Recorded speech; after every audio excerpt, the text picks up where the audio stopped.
सत श्री अकाल। तुसीं देख रहे हो द पंजाब टीवी ते मैं हाँ जज सिंह चाहल। अज दे पंजाबी प्राइम टाइम दे विच तुहाडा सारिआं दा बहुत बहुत स्वागत है। पंजाबी प्राइम टाइम दे विच सब तो पहलां गल करांगे दुखदाई खबर दी, जिस दे विच हैलीकॉप्टर क्रैश दे विच chief of defence staff Bipin Rawat की मौत हो गई है। किसान मोर्चे के वलों सिंघू बार्डर से एक बैठक की गई, एक फैसला लिया गया है। उस फैसले बारे तुहानूं दसांगे। कांग्रेस पार्टी ने अजिहा फैसला लिया है कि पंजाब दे विच सिद्धू अते चन्नी कसूते फस गए ने। कि सुखबीर सिंह बादल अते सीएम चन्नी की कोई गुप्त बैठक हुई है? ये सवाल क्यों उठिया है तुहानूं वो भी दसांगे। जथेदार श्री अकाल तख्त साहिब दे वल्लों किस मुद्दे ते चिंता जाहिर की गई है, तुहानूं सारी जानकारी देंगे। पर सब तो पहला शुरुआत करते हैं दुखदाई खबर तो। तमिलनाडु के कनूर दे विच हैलीकॉप्टर क्रैश दे विच chief of defence staff Bipin Rawat समेत 13 लोगों की मौत हो गई है।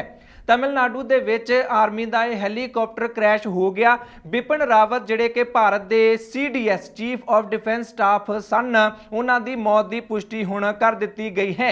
14 लोग इस हैलीकॉप्टर दे विच सवार सन, जिन्हां दे विचों 13 की मौत की पुष्टि हो चुकी है। अते बिपिन रावत दे नाल उन्हां दे फैमिली मैंबर, परिवारक मैंबर भी मौजूद सन, जिस करके पूरे भारत दे विच हुण सोग दा माहौल बनदा दिखाई दिंदा है।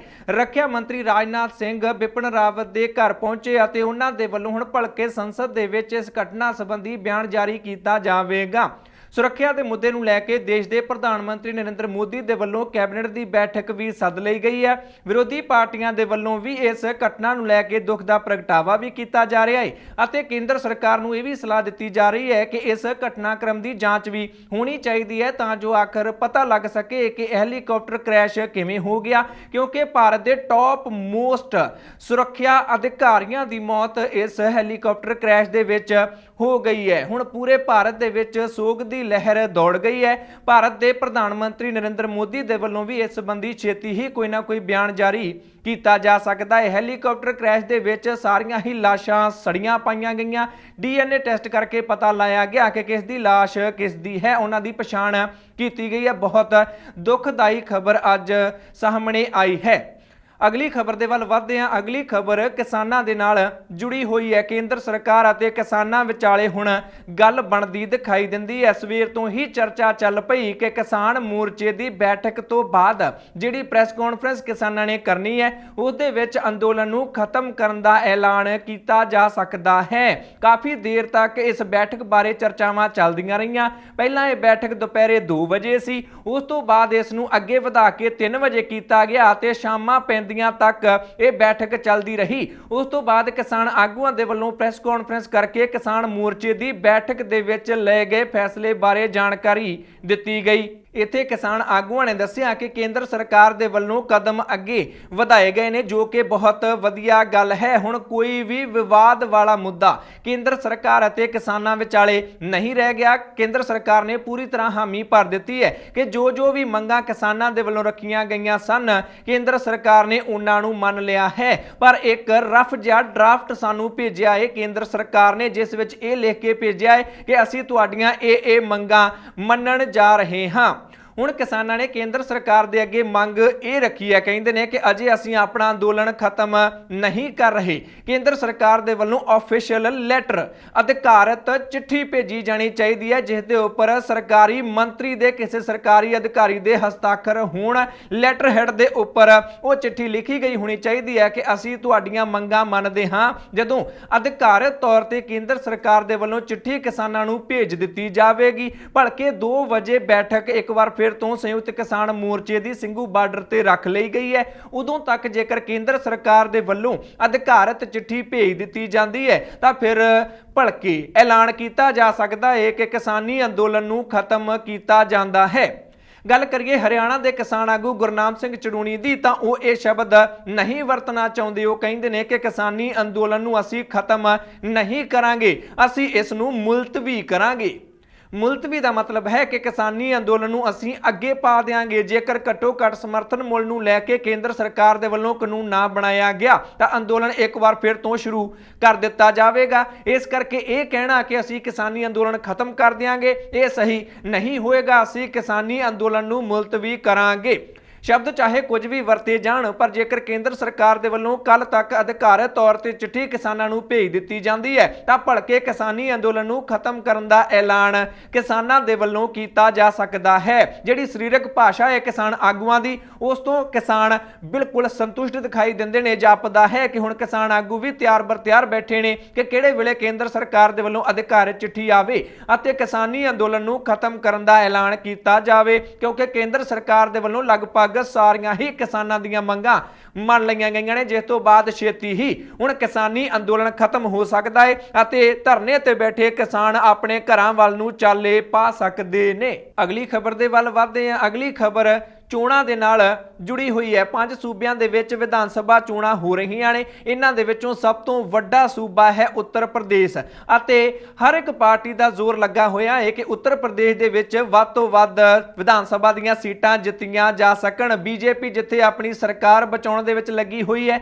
ਉਧਰ ਦੂਜੇ ਪਾਸੇ ਵਿਰੋਧੀ ਪਾਰਟੀਆਂ ਦੇ ਵੱਲੋਂ ਆਪਣਾ ਜਨ ਆਧਾਰ ਵਧਾਉਣ ਦੀਆਂ ਕੋਸ਼ਿਸ਼ਾਂ ਕੀਤੀਆਂ ਜਾ ਰਹੀਆਂ ਨੇ। ਕਾਂਗਰਸ ਪਾਰਟੀ ਦੇ ਵੱਲੋਂ ਪ੍ਰਿਯੰਕਾ ਗਾਂਧੀ ਨੂੰ ਯੂਪੀ ਦੇ ਵਿੱਚ ਅੱਗੇ ਕੀਤਾ ਗਿਆ ਹੈ ਅਤੇ ਉਹਨਾਂ ਨੇ ਅੱਜ ਔਰਤਾਂ ਦੇ ਲਈ ਇੱਕ ਵੱਖਰਾ ਮੈਨੀਫੈਸਟੋ ਜਾਰੀ ਕਰ ਦਿੱਤਾ ਹੈ। ਆਪਣੇ ਇਸ ਮੈਨੀਫੈਸਟੋ ਦੇ ਵਿੱਚ ਉਹਨਾਂ ਨੇ ਔਰਤਾਂ ਦੇ ਲਈ ਬਹੁਤ ਵੱਡੇ ਵਾਅਦੇ ਕੀਤੇ ਨੇ, ਜਿਵੇਂ ਕਿ ਪਹਿਲਾਂ ਹੀ ਪ੍ਰਿਯੰਕਾ ਗਾਂਧੀ ਦੇ ਵੱਲੋਂ ਐਲਾਨ ਕੀਤਾ ਜਾ ਚੁੱਕਾ ਸੀ ਕਿ ਇਹਨਾਂ ਵਿਧਾਨ ਸਭਾ ਚੋਣਾਂ ਦੇ ਵਿੱਚ 40% ਦੀ ਟਿਕਟਾਂ ਔਰਤਾਂ ਨੂੰ ਕਾਂਗਰਸ ਪਾਰਟੀ ਦੇ ਵੱਲੋਂ ਦਿੱਤੀਆਂ ਜਾਣਗੀਆਂ। ਮੈਨੀਫੈਸਟੋ ਜਾਰੀ ਕਰਦੇ ਸਮੇਂ ਪ੍ਰਿਯੰਕਾ ਗਾਂਧੀ ਨੇ ਕਿਹਾ ਕਿ 40% ਦੀ ਤਾਂ ਸ਼ੁਰੂਆਤ ਹੈ, ਅਸੀਂ ਅੱਧੋ ਅੱਧ ਕੰਮ ਕਰ ਦਿਆਂਗੇ, 50% ਦੀ ਟਿਕਟਾਂ ਦਿਆ ਕਰਾਂਗੇ ਜੇਕਰ ਸਾਡੀ ਸਰਕਾਰ ਯੂਪੀ ਦੇ ਵਿੱਚ ਬਣਦੀ ਹੈ। ਇਸ ਤੋਂ ਇਲਾਵਾ ਔਰਤਾਂ ਨੂੰ 8 ਲੱਖ ਨੌਕਰੀਆਂ ਦੇਣ ਦਾ ਵਾਅਦਾ ਵੀ ਕਰ ਦਿੱਤਾ ਗਿਆ ਹੈ। ਮੈਨੀਫੈਸਟੋ ਦੇ ਵਿੱਚ ਮਨਰੇਗਾ ਦੇ ਵਿੱਚ ਔਰਤਾਂ ਨੂੰ ਪਹਿਲ ਦਿੱਤੀ ਜਾਵੇਗੀ। 40% ਦੀ ਸਰਕਾਰੀ ਅਹੁਦੇ ਵੀ ਔਰਤਾਂ ਨੂੰ ਦਿੱਤੇ ਜਾਇਆ ਕਰਨਗੇ। ਮੁਫਤ ਬੱਸ ਸੇਵਾ ਦਾ ਵਾਅਦਾ ਵੀ ਇੱਥੇ ਪ੍ਰਿਯੰਕਾ ਗਾਂਧੀ ਦੇ ਵੱਲੋਂ ਕਰ ਦਿੱਤਾ ਗਿਆ। ਲੜਕੀਆਂ ਦੇ ਲਈ ਸ਼ਾਮ ਦੇ ਸਕੂਲ ਵੀ ਖੋਲੇ ਜਾਣਗੇ। ਲੜਕੀਆਂ ਨੂੰ ਸਸਤੇ ਕਰਜ਼ੇ ਵੀ, ਜੇਕਰ ਕਾਂਗਰਸ ਪਾਰਟੀ ਦੀ ਸਰਕਾਰ ਯੂਪੀ ਦੇ ਵਿੱਚ ਬਣਦੀ ਹੈ ਤਾਂ ਸਸਤੇ ਕਰਜ਼ੇ ਲੜਕੀਆਂ ਨੂੰ ਦਿੱਤੇ ਜਾਣਗੇ। ਹਰ ਸਾਲ 3 ਸਿਲੰਡਰ ਮੁਫਤ ਔਰਤਾਂ ਨੂੰ ਦਿੱਤੇ ਜਾਣਗੇ। ਗ੍ਰੈਜੂਏਸ਼ਨ ਜਿਹੜੀਆਂ ਲੜਕੀਆਂ ਕਰਨਗੀਆਂ ਉਹਨਾਂ ਨੂੰ ਸਕੂਟੀ ਵੀ ਸਰਕਾਰ ਦੇ ਵੱਲੋਂ ਖਰੀਦ ਕੇ ਦਿੱਤੀ ਜਾਵੇਗੀ। ਜਿਹੜੀ ਵੀ ਬੱਚੀ ਦਾ ਜਨਮ ਯੂਪੀ ਦੇ ਵਿੱਚ ਹੋਵੇਗਾ ਉਹਦੇ ਲਈ ਸਰਕਾਰ ਦੇ ਵੱਲੋਂ ਇੱਕ ਫਿਕਸਡ ਡਿਪੋਜ਼ਿਟ FD ਕਰਵਾਈ ਜਾਵੇਗੀ। ਸਮਾਰਟਫੋਨ ਵੀ ਵਿਦਿਆਰਥੀਆਂ ਨੂੰ ਮਿਲਣਗੇ। ਅਜਿਹੇ ਬਹੁਤ ਸਾਰੇ ਵਾਅਦੇ ਪ੍ਰਿਯੰਕਾ ਗਾਂਧੀ ਦੇ ਵੱਲੋਂ ਔਰਤਾਂ ਵਾਲੇ ਮੈਨੀਫੈਸਟੋ ਦੇ ਵਿੱਚ ਸ਼ਾਮਿਲ ਕਰ ਦਿੱਤੇ ਗਏ ਨੇ।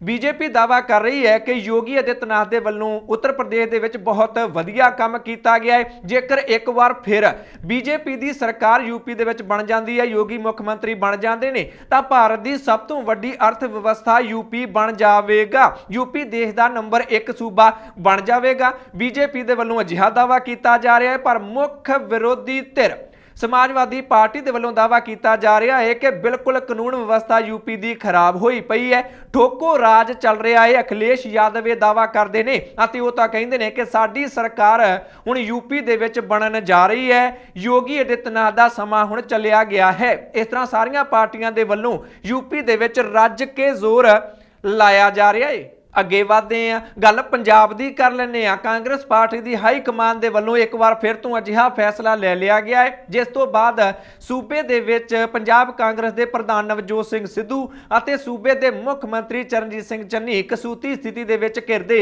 ਦਿਖਾਈ ਦਿੰਦੇ ਨੇ। ਪਹਿਲਾਂ ਜਗਦੀਸ਼ ਟਾਈਟਲਰ ਨੂੰ ਪਾਰਟੀ ਦੇ ਵਿੱਚ ਅਹੁਦਾ ਦਿੱਤਾ ਗਿਆ ਸੀ ਕਾਂਗਰਸ ਦੀ ਹਾਈ ਕਮਾਨ ਦੇ ਵੱਲੋਂ। ਉਦੋਂ ਕਾਂਗਰਸ ਤੇ ਸਵਾਲ ਉੱਠੇ, ਸਿੱਧੂ ਕੋਲੋਂ ਜਵਾਬ ਮੰਗਿਆ ਗਿਆ ਅਕਾਲੀ ਦਲ ਦੇ ਵੱਲੋਂ ਕਿ ਤੁਸੀਂ ਤਾਂ ਬਹੁਤ ਇਖਲਾਕ ਦੀ ਗੱਲ ਕਰਦੇ ਹੋ, ਹੁਣ ਕਿਉਂ ਨਹੀਂ ਬੋਲਦੇ। ਅਤੇ ਹੁਣ ਅਜੇ ਮਾਕਨ ਨੂੰ ਪੰਜਾਬ ਦੀ ਚੋਣ ਸਕਰੀਨਿੰਗ ਕਮੇਟੀ ਦਾ ਚੇਅਰਮੈਨ ਲਾ ਦਿੱਤਾ ਗਿਆ ਹੈ। ਜਿਹੜੀਆਂ ਟਿਕਟਾਂ ਦੀ ਵੰਡ ਹੋਣੀ ਹੈ ਉਸ ਦੇ ਲਈ ਸਕਰੀਨਿੰਗ ਕਮੇਟੀ ਕੰਮ ਕਰਦੀ ਹੁੰਦੀ ਹੈ, ਉਹਦਾ ਚੇਅਰਮੈਨ ਅਜੇ ਮਾਕਨ ਨੂੰ ਲਾ ਦਿੱਤਾ ਗਿਆ ਹੈ। ਹੁਣ ਵਿਰੋਧੀ ਪਾਰਟੀਆਂ ਸਵਾਲ ਚੁੱਕ ਰਹੀਆਂ ਨੇ ਕਿ 1984 ਦੇ ਕਤਲੇਆਮ ਦੇ ਵਿੱਚ ਦੋਸ਼ੀ ਲਲਿਤ ਮਾਕਨ ਦਾ ਭਤੀਜਾ ਹੈ ਅਜੇ ਮਾਕਨ। ਹੁਣ ਕਤਲੇਆਮ ਦੇ ਦੋਸ਼ੀਆਂ ਦੇ ਰਿਸ਼ਤੇਦਾਰਾਂ ਨੂੰ ਅਹੁਦੇ ਲਗਾਤਾਰ ਕਾਂਗਰਸ ਪਾਰਟੀ ਦੇ ਵੱਲੋਂ ਪਹਿਲਾਂ ਵੀ ਦਿੱਤੇ ਜਾਂਦੇ ਰਹੇ ਨੇ ਅਤੇ ਹੁਣ ਵੀ ਦਿੱਤੇ ਜਾ ਰਹੇ ਨੇ। ਅਕਾਲੀ ਦਲ ਦੇ ਵੱਲੋਂ ਇਹ ਸਵਾਲ ਚੁੱਕਿਆ ਜਾ ਰਿਹਾ ਹੈ। ਬਿਕਰਮ ਸਿੰਘ ਮਜੀਠੀਆ ਸਾਹਮਣੇ ਆ ਗਏ, ਕਹਿੰਦੇ ਨੇ ਨਵਜੋਤ ਸਿੰਘ ਸਿੱਧੂ ਪੰਜਾਬ ਕਾਂਗਰਸ ਨੂੰ ਕਹਿੰਦੇ ਨੇ ਜਵਾਬ ਦੇਣਾ ਚਾਹੀਦਾ ਹੈ ਕਿ ਉਹਨਾਂ ਦਾ ਇਸ ਤੇ ਕੀ ਸਟੈਂਡ ਹੈ। ਕਾਂਗਰਸ ਪਾਰਟੀ ਕਹਿੰਦੀ ਹੈ ਕਿ ਅਕਾਲੀ ਦਲ ਦੇ ਕੋਲ ਹੋਰ ਕੋਈ ਮੁੱਦਾ ਨਹੀਂ ਹੈ, ਇਸ ਕਰਕੇ ਜਾਣਬੁੱਝ ਕੇ ਸਾਨੂੰ ਟਾਰਗੇਟ ਬਣਾਇਆ ਜਾ ਰਿਹਾ ਹੈ। ਇਹ ਕੋਈ ਵੀ ਮੁੱਦਾ ਨਹੀਂ ਹੈ। ਹੁਣ ਅਕਾਲੀ ਦਲ ਲਗਾਤਾਰ ਅਜਿਹੇ ਮਸਲਿਆਂ ਨੂੰ ਲੈ ਕੇ 1984 ਵਾਲੇ ਕਤਲੇਆਮ ਅਤੇ ਆਪਰੇਸ਼ਨ ਬਲੂ ਸਟਾਰ ਨੂੰ ਲੈ ਕੇ ਅਕਾਲੀ ਦਲ ਲਗਾਤਾਰ ਕਾਂਗਰਸ ਪਾਰਟੀ ਨੂੰ ਘੇਰਦਾ ਦਿਖਾਈ ਦਿੰਦਾ ਹੈ ਅਤੇ ਜਵਾਬ ਦੇ ਵਿੱਚ ਕਾਂਗਰਸ ਪਾਰਟੀ ਅਕਾਲੀ ਦਲ ਨੂੰ ਬੇਅਦਬੀ ਤੇ ਘੇਰਦੀ ਰਹਿੰਦੀ ਹੈ ਅਤੇ ਚੋਣਾਂ ਦੇ ਵਿੱਚ ਇੱਕ ਵਾਰ ਫਿਰ ਤੋਂ ਅਜਿਹਾ ਹੀ ਮਾਹੌਲ ਬਣਦਾ ਦਿਖਾਈ ਦਿੰਦਾ ਹੈ। ਅਗਲੀ ਖਬਰ ਦੇ ਵੱਲ ਵਧਦੇ ਹਾਂ।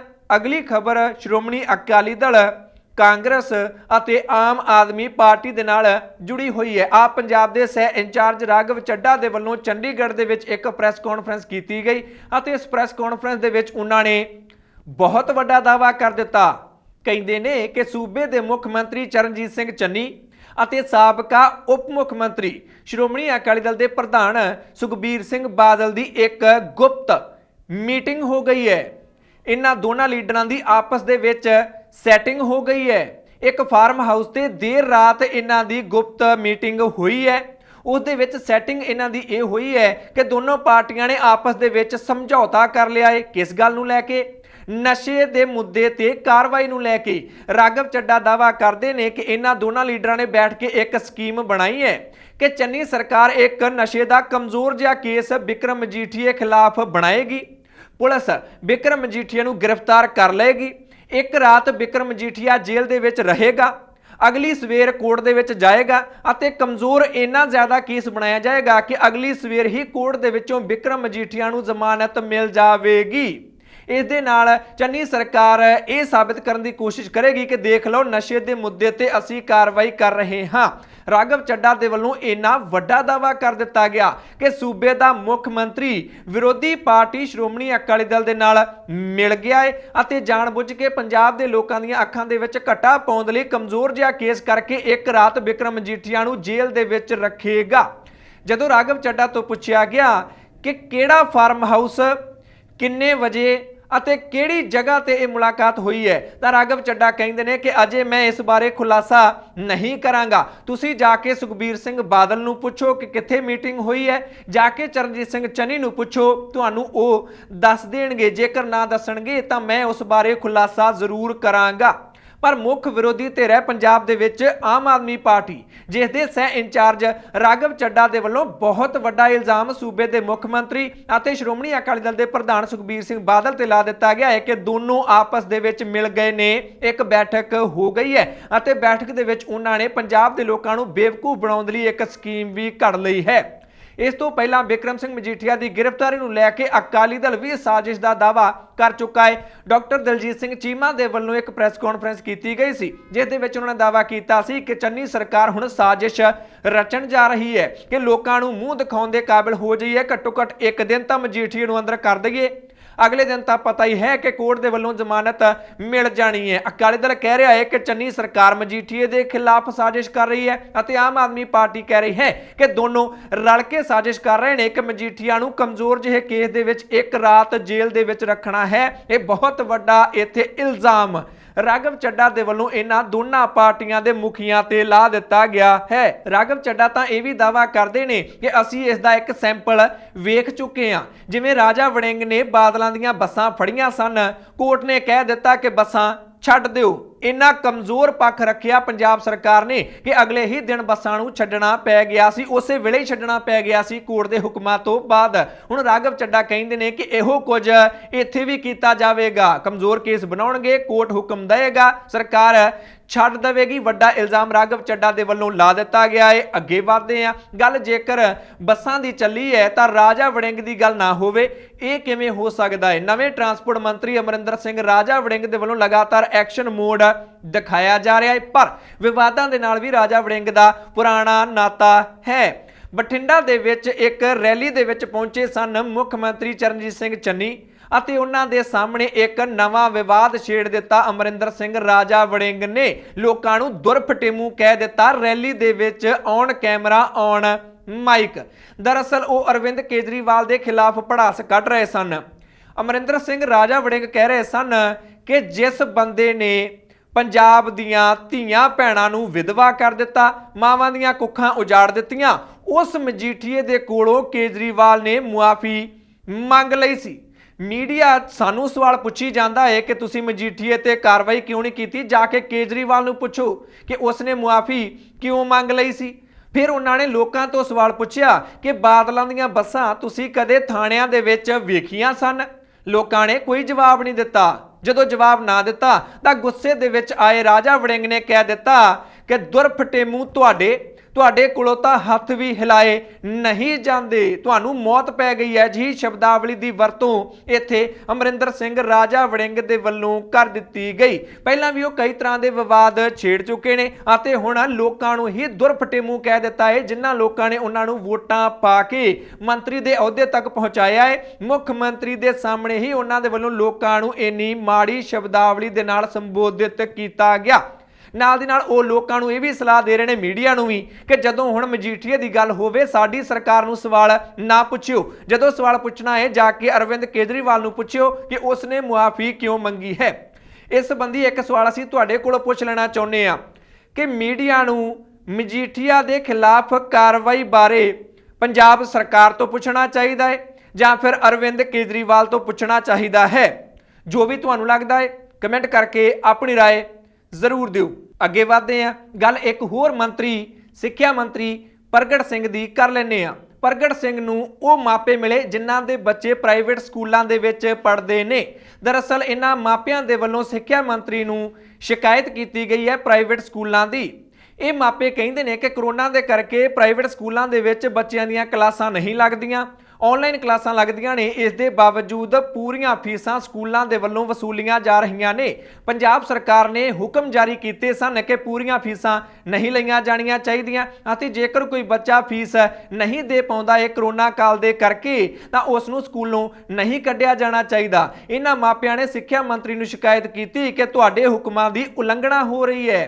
पहली गल तां पूरियां फीसां वसूलियां जा रही ने, जिहड़े WhatsApp ते ग्रुप बनाए गए ने ग्रुपां दे विच बच्चियां दी बेइज्जती कीती जांदी है, मापियां दी बेइज्जती कीती जांदी है अते उस तो बाद जिहड़े फीस नहीं दे पाउंदे उन्हां नूं स्कूलां दे विचों कढ भी दित्ता गया है। ये दो हुक्मां दी उलंघना प्राइवेट स्कूलों के वलों की जा रही है। प्रगट सिंह ने खड़े पैर उत्थे ही पंजाब के सिक्ख्या सकत्तर नूं फोन ला लिया ਅਤੇ ਹੁਕਮ ਦਿੱਤੇ ਕਿ ਇਹਨਾਂ ਸਕੂਲਾਂ ਦਾ ਪਤਾ ਲਗਾਓ ਕਿਹੜੇ-ਕਿਹੜੇ ਸਰਕਾਰ ਦੇ ਹੁਕਮਾਂ ਦੀ ਉਲੰਘਣਾ ਕਰ ਰਹੇ ਨੇ ਅਤੇ ਕਿੰਨਾ ਬੱਚਿਆਂ ਨੂੰ ਸਕੂਲੋਂ ਕੱਢਿਆ ਗਿਆ ਹੈ। ਜਿਨ੍ਹਾਂ ਵੀ ਸਕੂਲਾਂ ਨੇ ਅਜਿਹੇ ਕੰਮ ਕੀਤੇ ਨੇ ਉਹਨਾਂ ਤੇ ਕਾਰਵਾਈ ਦੀ ਤਿਆਰੀ ਕੀਤੀ ਜਾਣੀ ਚਾਹੀਦੀ ਹੈ।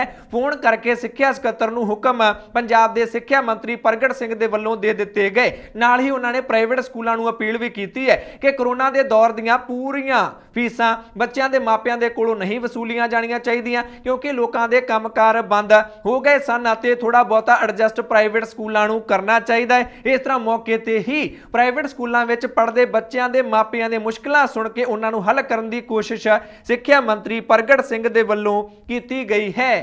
अगे वधदे हां, जथेदार श्री अकाल तख्त साहिब यानी हरप्रीत सिंह की गल कर लैंदे हां। उन्हां दे वल्लों एक मुद्दे ते चिंता जाहिर की गई है। श्री गुरु तेग बहादुर जी के शहीदी दिवस मौके एक तां कौम के नाल संदेश जारी किया गया श्री अकाल तख्त साहिब के जथेदार के वलों अते नाल दी नाल उन्होंने धर्म परिवर्तन नूं लैके भी चिंता जाहिर की है। जथेदार ने दावा किया कि जदों श्री गुरु तेग बहादुर जी का समा सी उदों भी धर्म परिवर्तन का दौर चल रहा सी। मनुखी अधिकारां दे करके ही श्री गुरु तेग बहादुर जी के वलों शहादत दी गई सी। धक्के नाल धर्म परिवर्तन करवाया जा रहा सी। अज भी उही समा है पर अज तरीका बदल गया है। उदों धक्के नाल धर्म परिवर्तन करवाउंदे सन अते हुण चुस्त चलाकी नाल जां फिर लालच दे के खास तौर ते पंजाब के बार्डर एरिया दे विच सिखां नूं अते हिंदुआं नूं ईसाई बनाउण दा काम कीता जा रहा है। अजिहा नहीं होना चाहिए। इसकी जांच होनी चाहिए है कि अजिहा क्यों हो रहा है। लालच दे के धर्म परिवर्तन करवाउणा कोई चंगी गल नहीं है। उन्होंने इस मुद्दे ते चिंता जाहिर की है। जदों जथेदार तो पूछा गया कि तुसीं ईसाई भाईचारे के नुमाइंदियां नाल कोई गलबात कीती है तां जथेदार कहंदे ने कि मैं उन्हां दे नुमाइंदियां दे नाल मिलिया हां। ਬੈਠਕ ਕੀਤੀ ਹੈ। ਉਹ ਕਹਿੰਦੇ ਨੇ ਕਿ ਸਾਡੇ ਵੱਲੋਂ ਕੁਝ ਵੀ ਅਜਿਹਾ ਗਲਤ ਨਹੀਂ ਕੀਤਾ ਜਾ ਰਿਹਾ, ਅਸੀਂ ਗੁੰਮਰਾਹ ਕਰਕੇ ਜਾਂ ਫਿਰ ਲਾਲਚ ਦੇ ਕੇ ਕਿਸੇ ਨੂੰ ਵੀ ਈਸਾਈ ਧਰਮ ਦੇ ਵਿੱਚ ਨਹੀਂ ਲਿਆ ਰਹੇ। ਸਾਡੇ ਧਰਮ ਦੇ ਵਿੱਚ ਵੀ ਕੁਝ ਗਰੁੱਪ ਬਣ ਗਏ ਨੇ, ਕੁਝ ਡੇਰੇ ਬਣ ਗਏ ਨੇ ਜਿਨ੍ਹਾਂ ਦੇ ਵੱਲੋਂ ਇਹ ਕੰਮ ਕੀਤਾ ਜਾ ਰਿਹਾ ਹੈ। ਈਸਾਈ ਧਰਮ ਕਦੇ ਵੀ ਕਿਸੇ ਨੂੰ ਲਾਲਚ ਦੇ ਕੇ ਆਪਣੇ ਵਿੱਚ ਸ਼ਾਮਿਲ ਨਹੀਂ ਕਰਦਾ। ਹੁਣ ਜਥੇਦਾਰ ਦਾ ਕਹਿਣਾ ਹੈ ਕਿ ਇਸ ਦੀ ਜਾਂਚ ਕਰਵਾਈ ਜਾਣੀ ਚਾਹੀਦੀ ਹੈ। ਜੇਕਰ ਈਸਾਈ ਧਰਮ ਦੇ ਨੁਮਾਇੰਦੇ ਕਹਿੰਦੇ ਨੇ ਕਿ ਅਸੀਂ ਅਜਿਹਾ ਨਹੀਂ ਕਰ ਰਹੇ, ਕੁਝ ਹੋਰ ਲੋਕ ਨੇ, ਤਾਂ ਫਿਰ ਉਹਨਾਂ ਲੋਕਾਂ ਦੀ ਜਾਂਚ ਹੋਣੀ ਚਾਹੀਦੀ ਹੈ ਅਤੇ ਪਤਾ ਲਾਇਆ ਜਾਣਾ ਚਾਹੀਦਾ ਹੈ ਕਿ ਅਜਿਹੇ ਤਰੀਕੇ ਨਾਲ ਧਰਮ ਪਰਿਵਰਤਨ ਕੌਣ ਕਰਵਾ ਰਿਹਾ ਹੈ ਅਤੇ ਕਿਉਂ ਕਰਵਾ ਰਿਹਾ ਹੈ, ਕਿਉਂਕਿ ਇਸ ਨੂੰ ਛੇਤੀ ਤੋਂ ਛੇਤੀ ਰੋਕਿਆ ਜਾਣਾ ਚਾਹੀਦਾ ਹੈ। ਇਹ ਮੰਗ ਜਥੇਦਾਰ ਸ਼੍ਰੀ ਅਕਾਲ ਤਖਤ ਸਾਹਿਬ ਗਿਆਨੀ ਹਰਪ੍ਰੀਤ ਸਿੰਘ ਦੇ ਵੱਲੋਂ ਕਰ ਦਿੱਤੀ ਗਈ ਹੈ। ਇਹ ਸਨ ਕੁਝ ਉਹ ਖਬਰਾਂ, ਕੁਝ ਉਹ ਜਾਣਕਾਰੀ ਜੋ ਤੁਹਾਡੇ ਲਈ ਜਾਣਨੀ, ਤੁਹਾਡੇ ਤੱਕ ਪਹੁੰਚਾਉਣੀ ਬਹੁਤ ਜ਼ਰੂਰੀ ਸੀ। ਇਹਨਾਂ ਖਬਰਾਂ ਵਿੱਚੋਂ ਕਿਸੇ ਖਬਰ ਬਾਰੇ ਜਾਂ ਫਿਰ ਪੰਜਾਬੀ ਪ੍ਰਾਈਮ ਟਾਈਮ ਬਾਰੇ ਤੁਹਾਡੀ ਕੋਈ ਵੀ ਰਾਏ ਜਾਂ ਸੁਝਾਅ ਹੈ ਤਾਂ ਕਮੈਂਟ ਕਰਕੇ ਆਪਣੀ ਰਾਏ ਜ਼ਰੂਰ ਦਿਓ। ਚੈਨਲ ਤੇ ਜੇਕਰ ਨਵੇਂ ਆਏ ਹੋ ਸਬਸਕ੍ਰਾਈਬ ਕਰ ਲਓ, ਫੇਸਬੁੱਕ ਤੇ ਪੇਜ ਲਾਈਕ ਕਰ ਲਓ। ਮੈਂ ਜੱਜ ਸਿੰਘ ਚਾਹਲ ਅਗਲੀ ਵਾਰ ਫਿਰ ਹਾਜ਼ਰ ਹੋਵਾਂਗਾ। ਤੁਸੀਂ ਦੇਖਦੇ ਰਹੋ ਦਾ ਪੰਜਾਬ ਟੀਵੀ, ਹਰ ਖਬਰ ਦਾ ਸੱਚ।